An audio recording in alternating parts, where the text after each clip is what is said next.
Sementara itu pemirsa, masih dari kawasan Tengah Aceh, Bupati Bener Meriah menyambangi warga di desa-desa serta warga binaan di rumah tahanan kelas 2B Redelung Bener Meriah untuk memberikan bantuan perlengkapan salat kepada para narapidana agar narapidana dapat menjalani ibadah tarawih selama bulan suci Ramadan.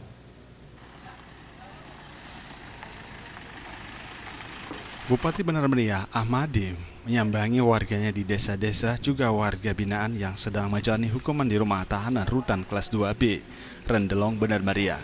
Kunjungan Bupati ini merupakan bagian dari kepedulian kepala daerah setempat terhadap warganya.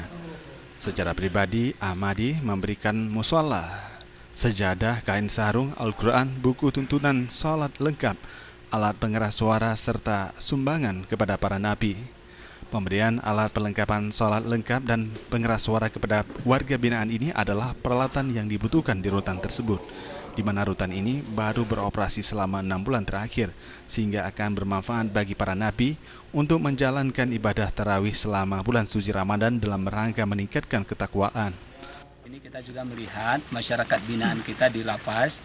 Alhamdulillah saya disambut Pak Kalapas dan beserta jajaran. Saya juga didampingi Kepala Dinas Sosial dan Dinas Syariat Islam. Kita meninjau musola. Beberapa hari lalu Pak Kalapas menyampaikan informasi ke saya bahwa ada kekurangan sarana pendukung ibadah Ramadan, pengeras suara, sajadah, Al-Quran, dan lain sebagainya. Selama ini rutan kelas 2B Rendelong Bener Meriah menampung 53 narapidana dari Bener Meriah, dan semuanya adalah laki-laki dan mereka dibina karena tersandung kasus narkotika, kriminal, dan kasus lainnya di wilayah hukum Bener Meriah. Dari Bener Meriah, Tim Liputan Aceh TV.